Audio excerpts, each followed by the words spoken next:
എന്താടോ പുഷ്കര, തനിക്ക് കണ്ണുമുക്കം കണ്ടൂടെ? ഒന്ന് സാറേ, ഇപ്പൊ ഒന്നും കാണാൻ വയ്യാത്ത അവസ്ഥയാ. ഒന്ന് വിട്ടാരെ. ആ അവസ്ഥ മാറണേൽ ഒരു മരുന്നുണ്ട്. മരുന്നൊക്കെ ഞാൻ സൗകര്യം പോലെ വീട്ടിൽ വന്ന് ചോദിച്ച് മനസ്സിലാക്കിക്കോളാം. ഇപ്പൊ വിട്ടാരെ സാറേ. നിന്ന് പിടയ്ക്കാതെ കാര്യം പറയണോ. വടിവാള് വർക്ക് ഇറങ്ങിയിട്ടുണ്ട് സാറേ. ഡോക്ടറോ? ഓ എവിടെ? ദേ ഇങ്ങോട്ട് വരുന്നുണ്ട്. എന്റെ അമ്മേ, ഇയാൾ ആശുപത്രിയിൽ രോഗികളെ ഓപ്പറേഷന് കത്തിവെച്ച് ആളെ കിട്ടാണ്ടായപ്പോ നാട്ടിലിറങ്ങിയിരിക്കുക ബാക്കിയുള്ളവന്റെ കഴുത്തിറക്കാൻ. ഏത് വഴി വരുന്നു? ദേ വരുന്നത്. എടോ രാജശേഖര, എടോ അവിടെ നിക്കണോ. എടോ അവിടെ നിക്കാൻ ഒരു കാര്യം പറയാനുണ്ട്. ഇവൻ എങ്ങോട്ടാ ഈ കിടന്ന് ഓടുന്നത്? ആരാണോ കണി കണ്ടത്? എന്റെ ദൈവമേ, അയ്യോ ഗേറ്റ് പാരാവുന്ന ലക്ഷണം. ആര് കൂട്ടിയിട്ടത്? അയ്യോ രാജശേഖര, തന്നെ ഞാൻ എത്ര വിളിച്ചു. ഞാൻ കേട്ടില്ല. എടോ അവിടെ ഒരു വയസ്സനും വയസ്സിയും മാത്രമേ ഉള്ളൂ. താൻ വല്ലപ്പോഴും ഒക്കെ അതിലെ ഒന്നും അങ്ങോട്ട് വന്നാൽ ഒരു സ്മോളും അടിച്ച് നമുക്ക് വല്ല കൊച്ചു വർത്താനം പറഞ്ഞു. അല്ല, ഞാൻ അങ്ങോട്ട് വരണം എന്ന് പറഞ്ഞിരിക്കുക. അയ്യോ ഇപ്പൊ കണ്ട സ്ഥിതിക്ക് മറ്റൊരു ദിവസം ആകാം. അല്ല, താൻ എന്താ ഇത്ര ധൃതിയായിട്ട് ഓടിയത്? അത് പിന്നെ രേവതി കുട്ടിക്ക് അവൾക്കെന്താ? ഒന്നുമില്ല, എന്തെങ്കിലും ഉണ്ടാവുമോ എന്നൊരു സംശയം. ഞാൻ പരിശോധിച്ച് മരുന്നിന് എഴുതരാം. അവൾക്ക് ഒരു കുഴപ്പമില്ല. She's perfectly all right. താൻ അവളുടെ കാര്യത്തിൽ ഇത്രയധികം ടെൻഷൻ എടുക്കേണ്ട യാതൊരു കാര്യമില്ല. ഒരു കല്യാണമൊക്കെ കഴിഞ്ഞ് ഒരു കുട്ടിയൊക്കെ ആയി കഴിയുമ്പോ കുറച്ചുകൂടെ ഒരു പക്വത വരും. അപ്പൊ അതോടുകൂടി മാറാവുന്ന സൂക്കേടേ ഉള്ളൂ അവൾക്ക്. ദേവതിയെ ചികിത്സിക്കുന്ന സൈക്കാട്രിസ്റ്റ് ഇത് തന്നെ പറഞ്ഞു. ഓഹോ. ബൈ ദ വേ, ഇൻ 1968 ഞാൻ നമ്മുടെ ഹോളി ക്രോസ് ഹോസ്പിറ്റൽ തുടങ്ങിയടാ. അപ്പോ ഒരു മേരിക്കുട്ടിയുടെ കാര്യമല്ലേ? അത് തനിക്ക് എങ്ങനെ അറിയാം? പറഞ്ഞിട്ടുണ്ട്. ഞാനോ? അതെ, ഒരു 5-6 പ്രാവശ്യം. ഓ, അത് ഞാൻ ചിലപ്പോ പറഞ്ഞു കാണും. അതെ. പിന്നെ അത് കഴിഞ്ഞപ്പോ മാത്യു തരകൻ. ഓ, അത് ഞാൻ പറഞ്ഞതല്ലേ? 8 പ്രാവശ്യം പറഞ്ഞു കാണും. അല്ല, നമ്മുടെ ജോണിക്കുട്ടിയല്ലേ പോന്നത്? അയാൾക്ക് എന്തോ വയറ്റ് വേനയാണെന്നോ ഡോക്ടറെ കാണണമെന്നോ എന്തോ ഓപ്പറേഷൻ വേണമെന്നൊക്കെ പറയുന്നത് കേട്ടു. ജോണിക്കുട്ടി, ഇയാളെന്താ ഡീസൽ വാങ്ങിക്കാൻ പോണ ഡ്രൈവറുടെ മാതിരി ഓടുന്നത്? രാജശേഖര, ഇവൻ ഇതെവിടെ പോയി? കിഴക്കുന്ന് വന്നുമില്ല, ഒറ്റാലി കിടന്നതും പോയി എന്ന് പറഞ്ഞ മാതിരിയായി. വന്ന് ഒരെണ്ണത്തിന് കയ്യിലോട്ട് കിട്ടുന്നില്ല. ഓ എന്റെ കർത്താവേ. അല്ലേ ചേച്ചി, ഡോക്ടർ എവിടെ പോയി? ഡൊമിനിക്ക് ജർമ്മനിയിലല്ലേ? അതല്ല ഞാൻ ചോദിച്ചത്, വർക്കി സാറിന്റെ കാര്യമാണ്. എനിക്ക് എപ്പോഴും ഡൊമിനിക്കിന്റെ കാര്യം എന്റെ മനസ്സിൽ. റോസ് കുട്ടിയും ജർമ്മനിന്ന് വിളിയോട് വിളിയാ. അപ്പച്ചനും അമ്മച്ചും ഞങ്ങളുടെ കൂടെ വന്ന് താമസിക്കുന്നു. അതല്ല, അങ്ങേര് പറയുന്നത് എന്താണെന്നറിയോ? വയസ്സുകാലത്ത് ഇവിടെ എങ്ങാനും കിടന്ന് മരിച്ചാ മതി. എന്റെ ചേച്ചി ആ കുന്ത്രാണ്ട് എടുത്ത് കാതിൽ വെച്ചേ. ഇതൊന്ന് എടുത്ത് കാതിലോട്ട് വെക്കാൻ. ഇതങ്ങോട്ട് നേരത്തെ വെച്ചൂടായിരുന്നോ ചേച്ചി? അത് ഞാൻ പേടിച്ചാലും ഞാൻ തടിച്ചു വെച്ചിരിക്കുന്നത്. ചേച്ചിക്ക് ഇത്ര പേടിയാണെങ്കിൽ ഞങ്ങളുടെയൊക്കെ അവസ്ഥ എന്തായിരിക്കും? അല്ല, ഇതാരെ ലീലാമ്മയോ? ചേട്ടൻ വന്നു, ഞാൻ ചായ എടുത്തു കൊടുക്കട്ടെ. ഇവളൊന്നും മിനിങ്ങിട്ടുണ്ടല്ലോ. അസലായിട്ട് തടിച്ചിട്ടുണ്ട്. ഇപ്പൊ ഇവളെങ്ങോട്ടൊക്കെ വരാറുണ്ടോ? നിങ്ങളില്ലാത്തപ്പോ അവള് ഇവിടെ വരാറുണ്ട്. ഇപ്പൊ അവൻ അവളെ പിടയ്ക്കാറില്ല. ഇല്ലാന്നോ തോന്നണേ. ഞാൻ ഇങ്ങോട്ട് വരണ വഴിക്ക് നമ്മുടെ ജോർജിന്റെ വീട്ടിലൊന്ന് കയറി.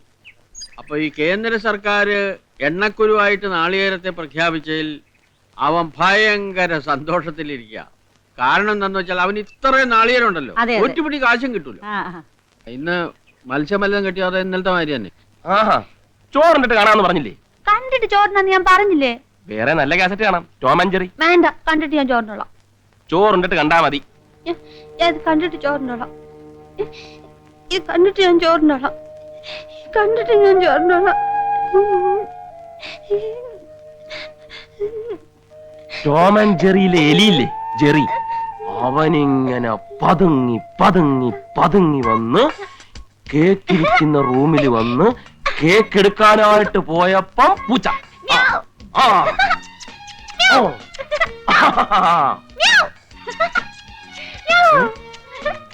ജെറി ഇങ്ങനെ ഡൈനിങ് ഹാളിൽ പ്രവേശിച്ചിരിക്കുകയാണ്.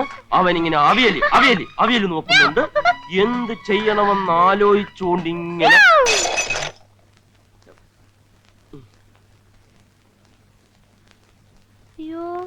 എന്താ ഇത്?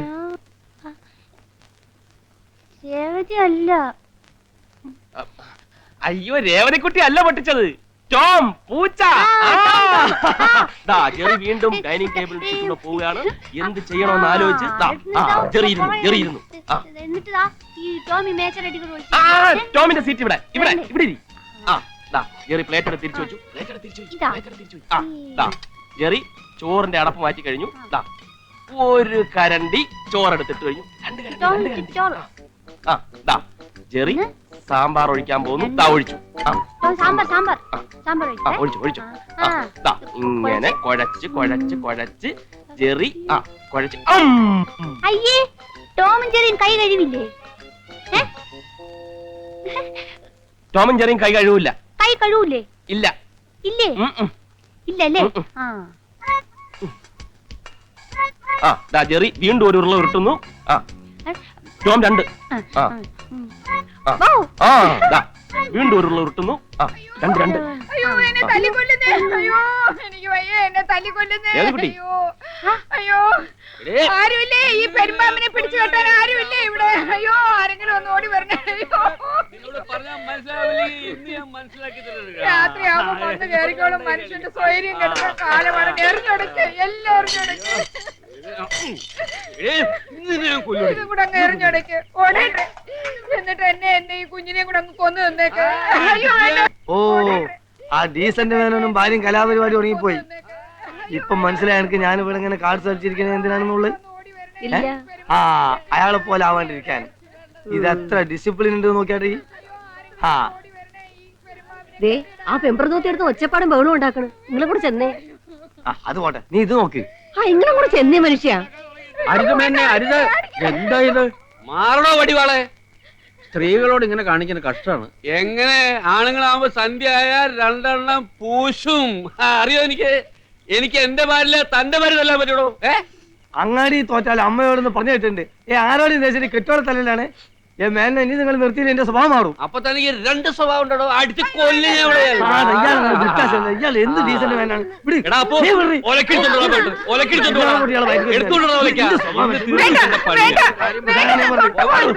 ഇത് ഞാനും എന്റെ ഭർത്താവും തന്നെയുള്ള പ്രശ്നം. നിങ്ങൾ ആരും ഇടപെടേണ്ട കാര്യമില്ല. വീട്ടിനകത്തായിക്കൊള്ളണം. ഇവിടെ നാട്ടുകാരൊക്കെ ഞങ്ങൾക്ക് കിടന്നു കൊടുക്കണം. എടാ അച്ഛൻ പറഞ്ഞു കേട്ടില്ല, എടുത്തോണ്ട് വേടാ വിലക്ക. ഇതാണ് ഭാര്യ. സൂര്യൻ അസ്തമിക്കാൻ കാത്തിരുന്നോളൂ മോന്താനായിട്ട്. രാജേര, ഇയാൾ എന്റെ അമ്മാവനാണെങ്കിലും ഡീസന്റ് മേനോ ഇൻഡീസന്റ് ബിഹേവിയർ ഇന്ന് ഇവിടെ അവസാനിപ്പിച്ചില്ലെങ്കിൽ നാട്ടുകാരായ ഞങ്ങൾ കഴിയാക്കേണ്ടി വരും. നിങ്ങൾ ഇങ്ങോട്ട് വന്നാൽ മതി. എന്റെയും രേവതിയുടെയും കാര്യം ഇയാൾ നോക്കിക്കൊള്ളാന്ന് പറഞ്ഞിട്ടാണ് ഞങ്ങൾ ഇങ്ങോട്ട് വന്നത്. ഇപ്പൊ ഇദ്ദേഹത്തിന്റെ കാര്യം നോക്കാനേ ഞങ്ങൾക്ക് സമയമുള്ളൂ. അത് ശരിയാ. ഇവനെ കൊന്നിട്ടേ എനിക്ക് വേറെ പണിയുള്ളൂ. ഇയാള് ശരിയാവില്ല. അമ്മാവനെ ഞാൻ നോക്കത്തില്ല. അമ്മാവനെ തല്ലടാ, അമ്മാവനെ തല്ലടാ, തല്ലടാ. അല്ല, അവൻ തല്ലട്ട് മരുമാനല്ലേ? അവൻ എന്റെ മരുമാനല്ലേ? തല്ലട്ടെ. അത് എന്നോടാവില്ല, അക്ബറിനോടാവും. ലോകത്ത് പല കള്ളുടിയന്മാരെ കണ്ടിട്ടുണ്ട്, പക്ഷെ ഇതുപോലെ ഒരുത്തിന് ആദ്യമായിട്ടാ കാണുന്നത്. രാത്രി മനുഷ്യൻ കിടന്ന് ഉറങ്ങാനും സമ്മതിക്കത്തില്ല. അതാണ് ഞാൻ പറഞ്ഞത്. ഏതായാലും ഉറക്ക് പോയി. ഇനി നമുക്ക് ഉറക്കം കിട്ടില്ല. ഒരൊറ്റ റൗണ്ട് നോക്കിയാൽ. അല്ല രാജശേഖര, എനിക്ക് വളരെ സീരിയസ് ആയിട്ട് ഒരു കാര്യം പറയാനുണ്ട്. അല്ല, ഡോക്ടർക്ക് പറയാനുള്ളത് ബാലകൃഷ്ണനോട് പറഞ്ഞാൽ രാവിലെ ഞാൻ കേട്ടോളാം. വീട്ടിൽ രേവതി തനിച്ചേ ഉള്ളൂ. Okay, good night. Okay Balakrishna, ഞാൻ പറയണത് എന്താന്ന് വെച്ചാൽ, അയ്യോ, എന്റെ വീട്ടിൽ അമ്മ തനിച്ചേ ഉള്ളൂ. ചീട്ട് കളിക്കാനോ? ഡോക്ടറുണ്ടല്ലോ. നിങ്ങൾ തമ്മിലാകുമ്പോ ചീട്ട് കളിക്കാൻ ചെയ്യാൻ കാര്യം പറയാം. ഞാൻ പോട്ടെ. ലൈഫ് ഈസ് പ്ലാൻഡ് എൻജോയ് എന്നാണ്. അതൊക്കെ ശരിയാ. പക്ഷെ ഈ ചീട്ടിന്റെ ലൈഫ് ഹിസ്റ്ററി അറിയാമോ? 1864 ചൈനയിലാണ് ഇതിന്റെ ഉത്ഭവം. ചിയാങ് കൈഷേക്കിനും കുടുംബത്തിനും ഇരുന്ന് സമയം കളയാൻ വേണ്ടി കളിക്കാൻ ഉണ്ടാക്കിയതാണ് ഈ ചീട്ട്. അന്നത്തെ ചീട്ട് ഇത്ര ഉള്ളതല്ല, ഇത്ര ഉണ്ടായിരുന്നു. തടിയിലായിരുന്നു ചീട്ടുണ്ടാക്കിയിരുന്നത്. വാപ്പാ, ഞാൻ പോവാ. അല്ല സൈനബ, നീ ഇന്നത്തെ പത്രം ശരിക്കും നോക്കിയോ? ഓ, എന്താ? എന്നിട്ട് അതിന് വല്ല ബന്ധോ സ്ട്രൈക്കോ ബസ് സമരം ഒന്നുമില്ലേ? ഇല്ല. ഞാൻ എന്താണ് ഇതിങ്ങനെ ചോദിക്കുന്ന അറിയോ? എന്തിനാ? അങ്ങനെ വല്ലതും ഉണ്ടെങ്കിൽ ഞാൻ ഇതും പിടിച്ച് ഇവിടെ ഒറ്റയ്ക്ക് ഇരിക്കണ്ട. നീയും കൂടി ഇരി, നമുക്കൊരു കൈ റമ്മി കളിക്കാം. വാ ഇരി. നിങ്ങക്ക് വേറെ പണിയൊന്നുമില്ലേ വാപ്പാ? അതില്ലാത്തോണ്ടല്ല ഇതും പിടിച്ചിരിക്കണേ. ഉമ്മ, ഞാൻ പോവാ. നിക്ക്, ഞാനും വരുന്നുണ്ട്. അല്ല, അന്ന് ഇലക്ട്രിസിറ്റിയിലും സമരമൊന്നുമില്ലേ? പോവനാണ് കുതിര പോകും പോലെ. ആ മൂപ്പര് എന്നിട്ടാണല്ലോ അവിടെ ട്രാൻസ്ഫോമർ പിടിപ്പിക്കാന്. നീ അവിടെ ഇരി, ഒരു കൈ കളിച്ചിട്ട് വാ. ഒരു 11-12 മണിയാകുമ്പോ അങ്ങോട്ട് എത്താൻ പോരാ എനിക്ക്. ഈ ഒടുക്കത്തെ ചീട്ടുകളേറെ ഇങ്ങടെ പണി പോയി. ഇനി എന്റെ പണി പോണോന്നാ? ജമീല, എന്നോട് പല പ്രാവശ്യം പറഞ്ഞിട്ടുണ്ട് എന്റെ പണി പോയത് ഷീറ്റ് അടിച്ചിട്ടല്ലാന്ന്. ആ മാനേജർ എന്നോട് കളിച്ച് തോറ്റ കെറുകൊണ്ടായാലും എന്നെ പുറത്താക്കിയതല്ലേ. നീ നോക്കിക്കോ, എനിക്ക് പണി വേറെ കിട്ടും. കിട്ടും കിട്ടും. കിട്ടുന്ന് ഞാൻ ആ ഫ്രാൻസിസിനോട് പറഞ്ഞിട്ടുണ്ട് എനിക്കൊരു പണി തരാക്കാൻ. എവിടെ? ക്ലബില്. ഏത് ക്ലബില്? ഷീട്ടളി ക്ലബില്. ഓ എന്റെ പടച്ചോനെ, ഇങ്ങള് നന്നാവാൻ പോണില്ല. വാ അമ്മ, ബസ് പോവും. നിക്ക് ഉമ്മ, ചീട്ട് കെട്ടുകൊണ്ട് പുറത്തോട്ട് പോവേണല്ലേ, ഞാൻ വരുമ്പോ പറയണം. ആ മോള് പൊക്കോ. എടാ അക്ബറേ. ആ എന്താണമ്മ, നിങ്ങൾക്ക് കളിക്കണോ? നിങ്ങൾക്ക് അതിന് കണ്ണും കാണുമല്ലോ. ഓൾ എന്തോ എന്നോട് മേടിക്കാൻ ഏൽപ്പിച്ചിട്ടുണ്ടായിരുന്നു. പുതിയ ഷീട്ടും പറ്റിയായിരിക്കും. അല്ലടാ, സോപ്പും പൊടി. ആ സോപ്പും പൊടിയാണെങ്കിൽ ഞാൻ വരുമ്പോ വാങ്ങിക്കൊണ്ടരാ. ഞങ്ങൾ ലേശം താമസിക്കുന്നു മാത്രം കേട്ടാ. ആ നീ താമസിക്കും, എനിക്ക് പൊടിയുണ്ടത്.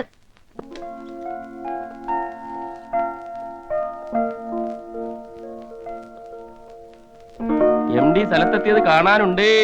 എന്തൊരു ആത്മാർത്ഥത. പ്രൊമോഷൻ ഉടനെ കിട്ടിയത് തന്നെ. അതല്ലേ ഉച്ചക്ക് ഊണ് പോലും കഴിക്കാതെ MD റൂമിൽ കയറി ഇരുന്നത്. ഉവ്വ ഉവ്വ.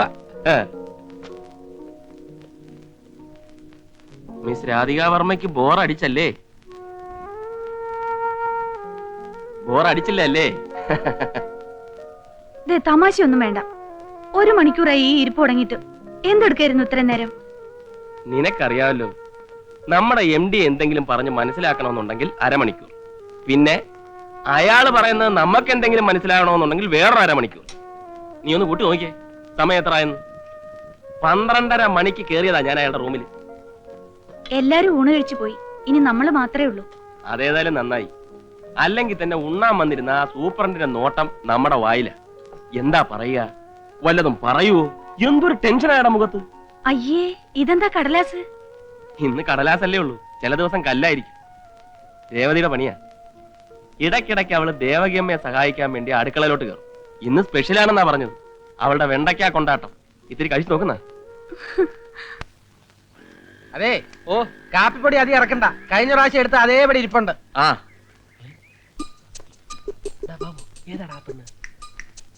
എനിക്കറിയില്ല. ഇതൊക്കെ അറിഞ്ഞു വയ്ക്കണ്ടടാ. നിന്നെയൊക്കെ കടയിൽ പിടിച്ച് നിർത്തി എന്നെ വേണം തല്ലാൻ. ആ നിങ്ങൾ സാധനം ഇറക്കി വെക്കുക. കണക്കൊക്കെ ഞാൻ വന്നിട്ട് നോക്കാം. ഇവന്മാർ തിരുമറി നടത്താൻ നോക്കിയോ?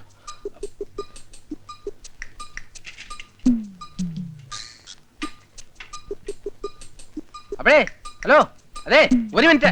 പിന്നെ കുട്ടി ഈ കോളനി തന്നെയല്ലേ താമസം? കുട്ടിയുടെ പേര്? അതല്ല, കുട്ടിയുടെ ഫാദർ എന്റെ കടയിൽ നിന്ന് സ്ഥിരമായിട്ട് സാധനം വാങ്ങിക്കുന്ന ആളാണ്. ആളല്ല പിന്നെ, പക്ഷെ സ്ഥിരമായിട്ട് സാധനങ്ങൾ വാങ്ങാൻ പറയണം. എന്റെ കടയിലെ സാധനങ്ങൾ വളരെ ചീപ്പായിട്ട് കിട്ടും. അക്കൗണ്ടിൽ കൊടുക്കാറുണ്ട്. ഇപ്പൊ തന്നെ വന്നാൽ ഒരു അക്കൗണ്ട് ഓപ്പൺ ചെയ്തിട്ട് പോകാം. അത് വാപ്പയോട് പറയണം. വാപ്പയോ? പിന്നെ എന്റെ പേര് ഷംസുദ്ദീൻ. ഞാൻ ഈ കടയുടെ ഓണറാണ്. മജീദ് ഖാന്റെ മോളല്ലേ? അല്ല, ഞാൻ അക്ബറിന്റെ മോളാ. അക്ബർ, പക്ഷെ ഞാൻ മജീദ് ഖാനാണ് വിളിക്കുന്നത്. അതെന്തിനാ? അല്ല, ഞാൻ ഈ ആളുകളുടെ പേര് തെറ്റിച്ച് വിളിച്ചിട്ട് പിന്നെ സോറി പറയും. ഇതിന്റെ പേരെന്താ പറഞ്ഞത്? പേര് ഞാൻ പറഞ്ഞില്ലല്ലോ. അതെന്താ പറയാത്തെ? പേര് ഞാൻ വാപ്പയോട് പറഞ്ഞയക്കാം. വാപ്പയോടോ? ഇത്ര നിസ്സാര കാര്യങ്ങൾ വാപ്പയോടൊന്നും പറയണ്ട. പിന്നെ എന്റെ പേര് ഷംസുദ്ദീൻ എന്ന് പറഞ്ഞ ചുമ്മാണ്. ഞാൻ ഈ കടയുടെ ഓണറൊന്നുമല്ല.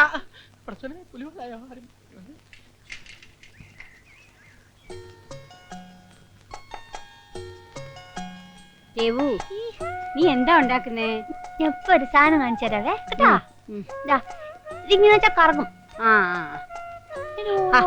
ഒന്ന് അനങ്ങാണ്ടിരിക്കേ. ഈർക്കിൽ ഇങ്ങനെ വെച്ചാലേ ചുറ്റത്തുള്ള. നീ അങ്ങോട്ട് തിരിഞ്ഞിരിക്കേ. ഇങ്ങനെയുണ്ട് ഒരു കുസൃതി. ഈ പേപ്പറിനോണ്ട് നീ ഒന്ന് അനങ്ങാണ്ടിരിക്കുന്നുണ്ടോ? ഞാൻ ഒരൊറ്റ അടി വെച്ച് തരും കേട്ടോ. പപ്പിയാണ്ടി കുപ്പിയാണ്ടി ചീത്തയാ. ഞാൻ ചീത്തയാ? ഞാൻ മൂക്കടുത്ത് ഉപ്പിലിട്ട് നോക്കോ. ഉപ്പിലിട്ടോ? നിങ്ങൾ വലിയ ആളല്ലേ കുപ്പിയാണ്ടി. പപ്പിയാണ്ടി കുപ്പിയാണ്ടി.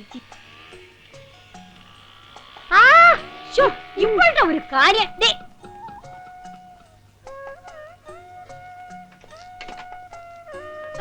അവിടെ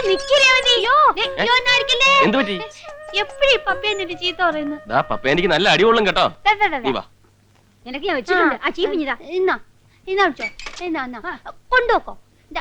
ഇതും വെച്ചോ. ഒരൊറ്റ അടി വെച്ചിട്ടുണ്ടല്ലോ. വലിയ ആളാ.